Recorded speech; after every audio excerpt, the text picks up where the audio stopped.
So the topic for today is how to be a saint or how to become a saint.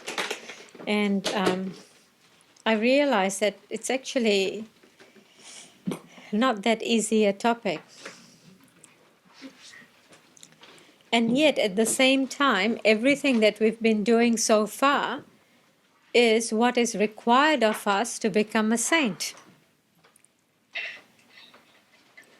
So I've been thinking about this, how to become a saint.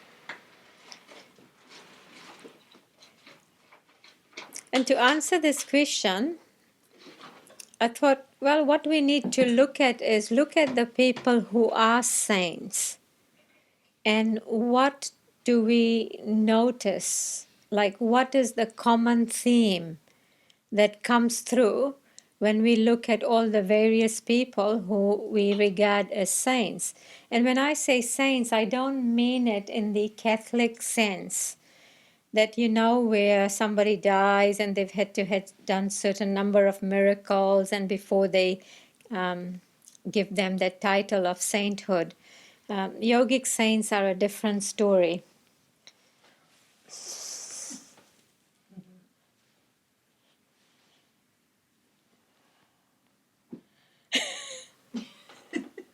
Take your socks off. Ah, He is actually, yeah. they're such pretty socks though, aren't they? Absolutely. They measure. Juicy. They measure. Yeah. Okay. So I was thinking about what's the common theme that comes through when we look at all the various saints. And what I realized that they all have a guru. And I'm not just talking about the saints on our path. You think of Saint Francis of Assisi, right? He was a disciple of Jesus. Look at Teresa of Calcutta. She was a disciple of Jesus. Swami Vivekananda, he was a disciple of Ramakrishna. Somebody as great as Lahiri Mahashaya, he was a disciple of Babaji. Arjuna in the Bhagavad Gita was a disciple of Krishna. Paramahansa Yogananda, whom we think of our own guru, but he always referred back to Sri Yukteswar. And so the common thing that you find in all these people who are actually saints is that they haven't done it on their own. Jesus too did not do it on his own. In fact, when so a lot of the years are missing from the Bible from the age of about 12, 13 until he reappears at the age of 30. But Master says that during that period, Jesus actually went to India and Tibet. And he learned from the yogis in Tibet and India. And then he came back. And when he came back, he asked John the Baptist to baptize him because John the Baptist was Jesus' guru in a previous incarnation. And so what you see in these great ones is the realization that somebody has come before them whom they can learn from and whom they need to learn from. That the power that flows through us is not ours. And yet in the yogic circles there's a huge reluctance to embrace the help of a guru. Why? Because we are living in a time where people are generally very individuals. Like they feel that, now I can do this all by myself. And yet, even when it comes to worldly things, people don't do it by themselves. If they want to become a doctor, a lawyer, an accountant, a photographer, a fashion designer, they go off to university to learn from people who know more than they do. So if we need the help of others, even just in our worldly life, how much more do we need the help of the great ones in our spiritual life? So, in order to become a saint, we actually need a guru.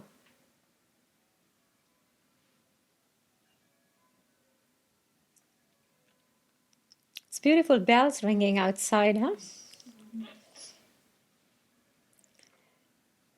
And when a person first becomes interested in the spiritual path, because it's inevitable, our soul's desire is to once again merge into God. And so when that yearning comes to us, the first things that we start with is books.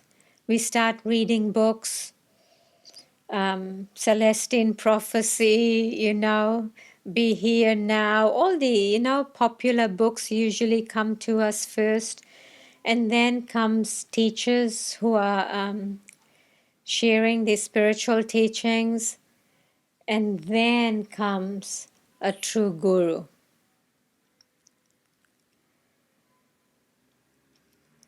The other thing that we notice about someone who's a saint is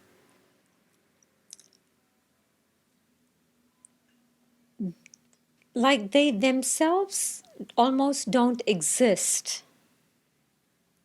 As in, there is no ego. And it's all about how they can help other people. As in, their work in the world is to be of service to others. When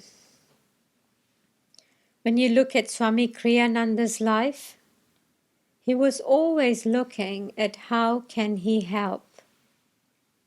Even strangers. I recently heard a story about Swami Kriyananda going to a shop in Italy. Did I mention this story? I read that recently, yeah. I might be repeating it if I've mentioned it here before, but Swami Kriyananda goes into this shop to buy a hat in Italy, and he says to the woman in the shop, "So, what's a popular hat? What is everybody getting?" And I think that was one of his ways to also kind of start a conversation with the woman there. And this woman's response was something like, "I don't know, I just take everybody's money."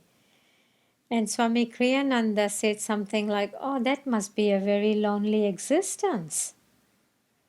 And I'm not sure if he actually spoke to her about, I think he must have, like if she took an interest in the people and all, served them, how much more interesting her life would become.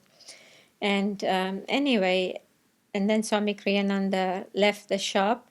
And then on another day, as he was walking past, this woman was inside and she just came out as though Swami Kriyananda was her best friend. And so, and people at Ananda who have known Swami Kriyananda, they all say that, everybody felt that Swami was their best friend. In fact, when I went to Ananda for the first time, and somebody asked me also, what are you doing after this? And I said, oh, I'm going to stay, go and stay with Asha. I said, I feel like, she's really a good friend of mine. And this woman said to me, she's a good friend of everybody's. But everybody feels that this person is their best friend. And so this is how the great saints are, as in they relate to each and every person as an individual, and and to them that person is their best friend, except that they have lots of best friends. And I mean, isn't that something to aspire to? Imagine, what it's like if everybody thinks that you are their best friend.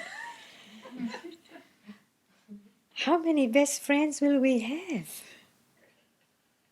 And this book here, it's a collection of stories that's written by Asha, but these are not her stories. They were stories told to her by people, and she just typed them in. Um, and all these stories are about Swami Kriyananda and people's experiences of him. The more I'm tuning into Swami Kriyananda, the more I'm realizing that he's so much more than a disciple. He says that he wants to be known to be a good disciple. But recently I heard a story that there was a woman, I hope I get this right. There was a woman who had some ugly wart on her hand for many, many years, and after a single meeting with Swami Kriyananda, and I don't think she even mentioned this wart to him, her wart just disappeared. And I think as the years go by, we may probably hear many more stories of some of the healings that he did. But I feel that the people of Ananda downplay, as in like they themselves know who he is, but they haven't fully come out with the greatness that Swami Kriyananda was and is. Um, while we were singing, the story I was looking for in here was more because I was looking for it for Helen, for what you mentioned at the beginning about some decisions that you're trying to make and you're not finding answers. I didn't find that story, but the story here is there was this woman and she was needing to make some decision about something. And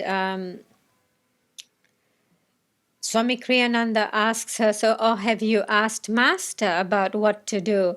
And she says, yes, I have asked Master, but I'm not getting any answers from him. And Swami says, in that case, whatever you do will be fine. As in, as long as you have asked Master, that is good enough. And if you don't feel any response, do anything. Just know that you are going to be looked after because you have given it to him. As in, Swami had so much faith in Master. There was no doubt in his mind. He was so tuned into Master. In fact, I realize each time, we sing a song and then I might read something of Master's writings and find that, Master said that in exactly the same words, and then Swami has kind of taken that and turned it into a whole song. As in everything that Swami Kriyananda did, it was in complete attunement to Master. So, how does this relate to how to be a saint? You have to be tuned into your Guru, tuned into God. But what do? We always want to kind of assert our own will. I like this, I don't like that, I want to do this, I don't want to do that. But have you asked Master whether this is what you should do? I mean, if you look at the Bhagavad Gita, Arjuna had taken Krishna as his guru, as his charioteer. And there's going to be this war. Both sides are ready. And then Arjuna says, Krishna, I don't want to fight. But he's not declaring that, no, I'm not going to fight. He's kind of saying to Krishna, I don't want to fight. As in, guide me. This is how I'm feeling right now. So it's not a declaration that this is what I'm going to be doing. No, I'm not going to fight. But hey, I don't want to fight. Tell me. And then little by little, Krishna counsels him. And Arjuna then listens to Krishna and then engages in that battle. And so all the various decisions that we are making in our lives, and practice it when it's easy, when the decisions are easy. For example, do I want to make apple crumble or feijoa crumble? Practice asking Master in these situations where it doesn't really matter, where the decision is easy, because what we are working on is trying to feel his answers, because he's not going to be there in person to tell you what to do, but it's going to come to us as a feeling. And when we start asking in these very simple things, like apple crumble or feijoa crumble, and you might get a feeling that, Master thinks we should make feijoa crumble because feijoa season is so short. And I can get apples, all throughout the year. And so start asking, Master. And if you don't get an answer, that's fine. That's absolutely fine. The fact is that you have asked him for help. I wanted to look at some stories in here that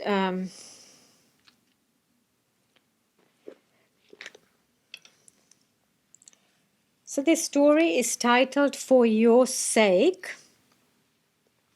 So there's this man, a devotee, who after suffering a very painful disappointment decided that he was going to renounce his worldly life and become a monastic and start a monastery. And at that time, there was no monastery at Ananda, but he decided to create one by putting up a building where the monks could live. And he says, I told Swamiji I was going to raise money to do this. Swamiji's response was twofold. First, he went into his wallet, he pulled out $50, which he donated to the project. Then he said, buildings alone do not create monasteries and communities. They are created by people. So what do you, when you read in between the lines there, Swami probably didn't think that this man had the ability to create the monastery. But he gave him the money regardless. And why I say this is because of that line, buildings alone do not create monasteries. You need people. I remember when Asha came in 2014 and I was talking to her about, a community and having some buildings and all that. And she pretty much said the same thing to me. Work on people first, bringing people first. When there are people, the rest will follow. And so let's see what happens after that. So he's given him this $50. He's told him that buildings alone do not create a monastery. And then it says here, nothing came of the monastery project. And a few years later, the man got married. With Swamiji's permission, this is what he said. With Swamiji's permission, I kept the bills he gave me, the man said later, as a reminder of his encouragement and support. And so now this is what Swami says. He says, I don't start from the point of whether or not a project will succeed. Swamiji explained, my starting point is whether or not it will be spiritually beneficial to those involved. If it is, I encourage it, even though I may know in advance it will come to nothing. The mere effort will help people develop the magnetism eventually to succeed, if not in this project, then in some other. As in, they're not looking at the end outcome. What is right for you at this point in time? What is your next step? Asha's always telling stories about Swami Kriyananda. And what she says is, Swami is always looking at how can he just help somebody move forward in their lives? What's the next step? And that might not be that what they end up doing, but it might be a step that's necessary for them to go through in order to get any further. Always think in terms of not the ultimate, but what is the next step? I was talking to Devya, and she's doing some family photography at the moment, and the company that she's working for has now put her on commission, as in if people buy the photos, then she gets paid. And she said that she put in 50 hours of work one week and she ended up with $78. And because she's so busy, she's not able to do anything else either in this commission job. And so, we just looked at, she had some ideas about where she wanted to be. And, having had some experience in life, you know that you can't take a jump from where you are to somewhere else. And there are some intermediate steps involved in between. And so we just looked at some intermediate steps, knowing full well that this is not the end game. This is just another step. I mean, sometimes, we want things to be just perfect in our lives. The truth is, things will never be perfect. It's like, okay, you need to get out of this job that's not really, allowing you to even pay your rent. What is your next step? Maybe just start looking for a job. It doesn't have to be the place where you end up, but at least it'll get you out of that which is not working, something that'll bring you an income, and then that which you want to develop, which is your photography. And a lot of the photography things happens in the weekends anyway. And so it'll free up your weekends, and then you can do this. So always thinking in terms of what is the next thing that needs to happen. And that's how saints look at our lives, as in broader realities. Nothing is permanent. And if it doesn't work, even if it's the wrong thing, what's to lose? You would have learned something from it, and you can just move on. And then when we start living like that, we start living very lightly too.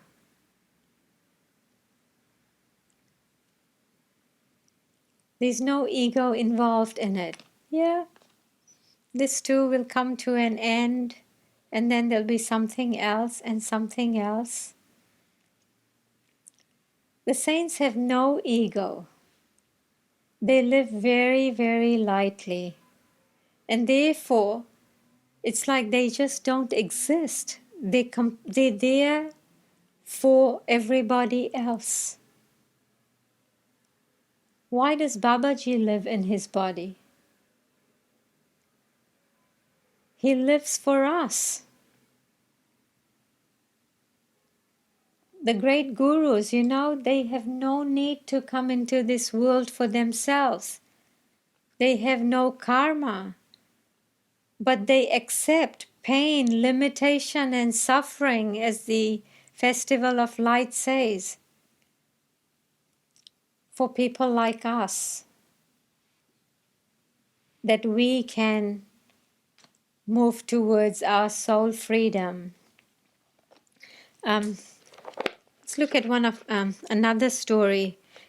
All the stories in here are very, very short, and wonderful way to tune into the consciousness of a saint.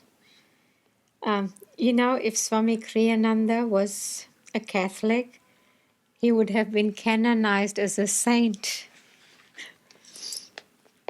Because I think all you need is 3 miracles, and I'm sure there are many more than 3 miracles that he did.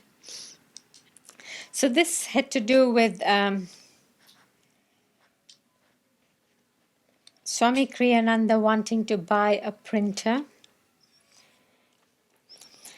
When personal computers became available, because of all the writing he does, Swamiji was one of the first people at Ananda to buy one. So Bernie, you do not need to feel bad about all the technology that you buy. Swami was always the first in getting all these new gadgets. I think you must have heard this story. It's a very hilarious story. He bought this dictaphone, which were very popular once upon a time. And when he bought this dictaphone in the shop, he had tried it. Hello, hello, hello, 1, 2, 3, 1, 2, 3. And yeah, it worked. And so he bought it. And then that evening, they went to a concert. And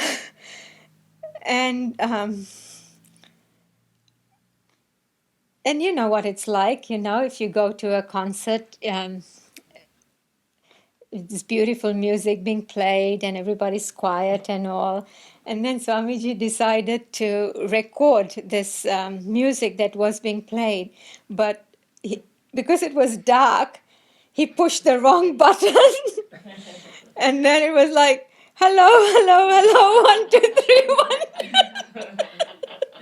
1. He said it was such an embarrassing moment. Can you imagine? Like you'd probably want it, wait for a hole in the floor that you can disappear. But he said that it made a good story to tell afterwards. So this is about a personal computer. Swamiji was one of the first people at Ananda to buy one. And then when he needed to upgrade his printer, he heard that a woman in the community had one she needed to sell. Now, this woman's son was hoping to make her this mother's retirement more secure, and he had invested some of this woman's money in some business, and this business went bankrupt, and now this woman needed money. And so on her behalf, the son came to talk to Swami about the printer. Swami knew the woman had paid 4,500 for this printer. It was the early days of computing, and equipment was quite expensive. So because it was for the mother, the son said, I was hoping to get $3,500 for it, even though it is used. And then he says to Swami, I imagine you'd rather spend only 1,500. And Swamiji hadn't said anything about how much he was willing to pay. So then this guy says, the son says, so why don't we settle for 2,500, thinking that it would be a favorable deal for both sides. Swamiji didn't have much to spend on this piece of equipment. He knew from experience, however, that if he committed money to a righteous cause, even if he didn't have it, the money would come. So with a confidence that soon proved justified, Swamiji said, I don't like that suggestion. She is my mother too. I will pay you 4,500 for that printer. Imagine that. He wasn't thinking about himself. And from what the son had said about, like, I imagine you want to spend 1,500, maybe that's what printers were going for at the time. But Swami paid 4,500. So he wasn't thinking just about his own self and how I can get a good deal.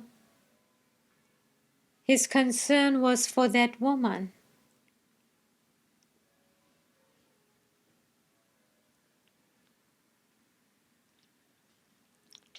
There's another story in here that if you want to be great, meditate on greatness.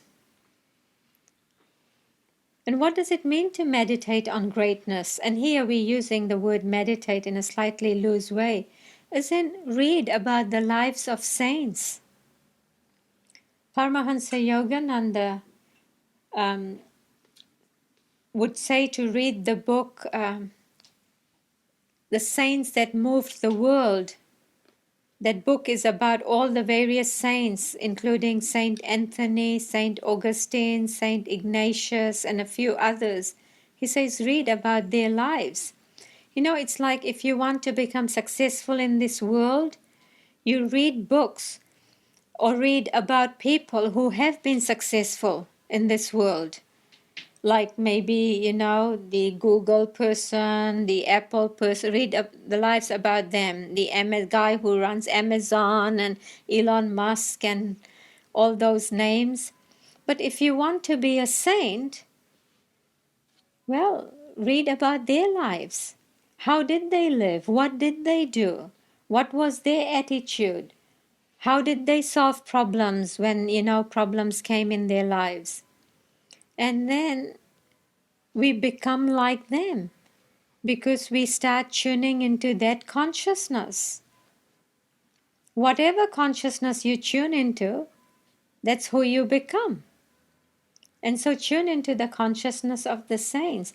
And this book is a really easy read. You know, you can pretty much just open it at any page. Like the good deal story that I just read is only one page. And most of the stories are like that. They're just 1 page, 2 pages long, but very powerful. There's another story in here that I really like, and I'm not going to look for it because I know I won't find it. There was this music group at Ananda, and they used to play beautiful music, but they'd play everything except Swami's music. And one of the musicians who was in there, so after some time, Swamiji called this musician and said to him, says, look, I don't think you should be part of that music group. And this man at the time didn't quite understand because he thought, actually, that's really good, beautiful classical music, you know. They were playing all this well-known composers' music. The music was great. So he didn't fully understand why Swami was telling him not to be too involved with that music. But he listened to Swami anyway. And not long after, all the people who were involved with this music, they just disappeared from Ananda. As in, it has to do with attunement. Even if it's good music, it can still take you off because the attunement is not there to this path. As in, don't give in to your own likes and dislikes. Every path has its own vibration, and we don't want to dilute that vibration. We want to develop a very, very laser-like focus to the ray of light that has been sent to us. Now I'm saying this if you want to become a saint.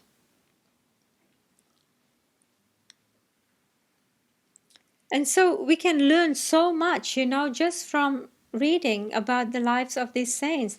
Asha has written a whole book called Swami Kriyananda Light Bearer, several hundred pages long. Some of us here have read it. And a good way to tune into the life of Swami. 6th of May, which is in 3 days' time, is the birthday of Rajarsi Janakananda. Rajarsi Janakananda, Paramahansa Yogananda used to call him Saint Lin. And what was so special about Rajarsi Janakananda?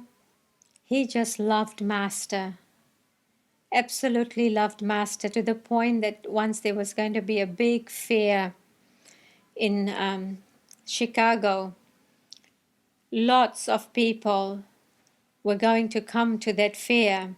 Master was going to give a talk, and Rajarsi Janakananda used to live in Kansas City, and he went to Chicago not to go to the fair, but to meet Master.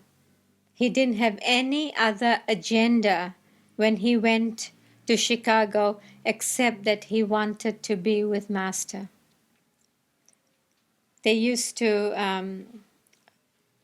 there's a book called The Trilogy of Divine Love, which has got a lot of stories about Rajarsi Janakananda.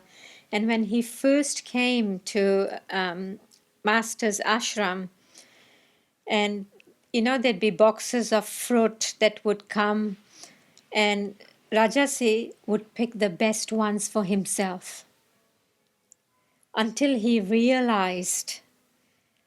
was made to realize by another disciple called Durga Mata, who did not mince words, and to give the best to the Guru. And after that, Rajarsi always picked out the best fruits that he would then give to the Guru. And he would call himself like Master's little one. I was listening last bit.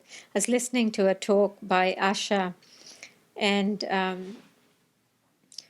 it might have been at one of either Spiritual Renewal Week or something like that she was talking at, and it was such a powerful talk. She spoke with so much power, and at the end, the way it ended was like, we are just children of this Master, like, here's her giving such a powerful talk, and then the way she ends it is like just so childlike. And in that you get this deep feeling that the power that people at Ananda radiate is actually the power that comes through these masters. And I couldn't tell you which talk it was, but I just remember listening to it and the feeling of this whole talk, that huge, so powerful. But at the end, you realize that, the power comes from somewhere else. And we acknowledge that power. There's no ego in it. So that's what I had to share with you today. Next week, we're not meeting here. It's at the at Wintec, at the Gallagher Event Center. And if you're bringing your car, you come in through gate 3. You can park anywhere on Wintec campus. And when you get to as far as you can go, at the end of gate 3, you turn left, and you'll come across some big doors and things where the entrance to that center is. You know the bit where there's a big wall on Anglesey Street? It's on that side. But you enter on Tristram Street, don't you? If you're bringing your car, Yeah, you that's enter right. on Tristram. Tristram Street in Gate 3, yeah. 4 o'clock. No. Sorry. 7. It starts at 7, but we want everybody to be seated by 7, so do come, 6:30 onwards. Yeah, I have a screenshot of that. Yeah. 7 o'clock.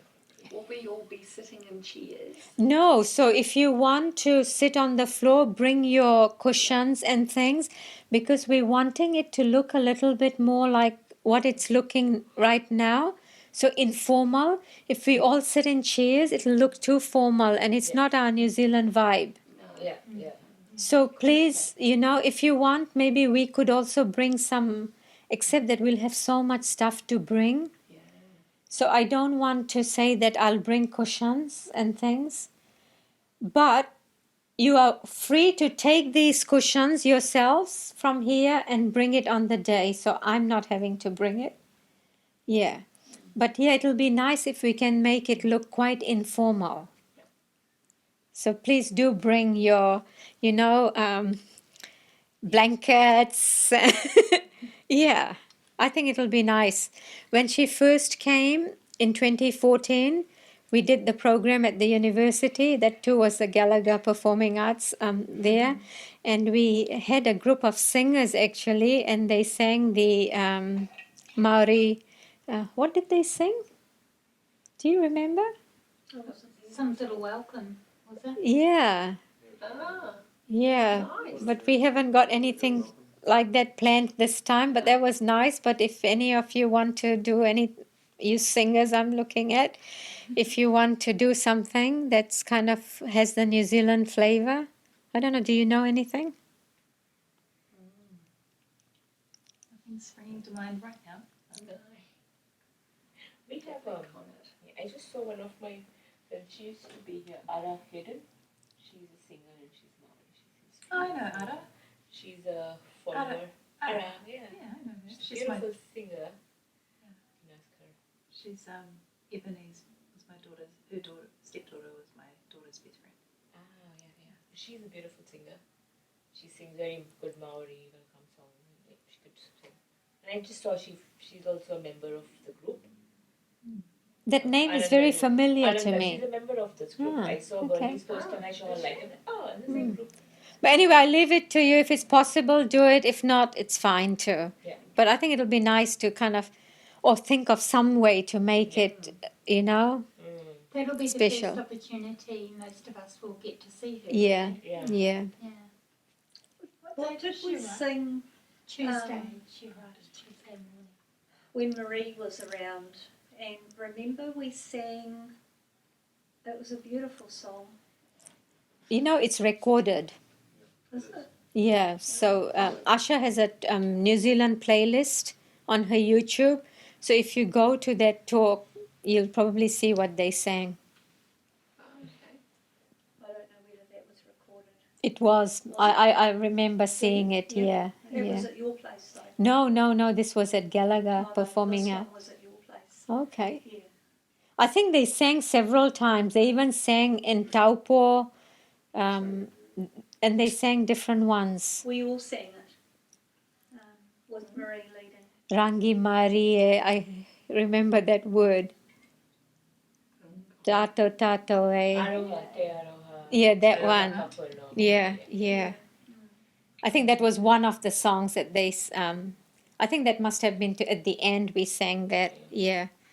But there were some songs that they sung at the beginning. Anyway, Te Tiramaya Iwi. Is that no. sorry. The words. You know which one I mean, right? Tato, tato, Tato, tato, follows that.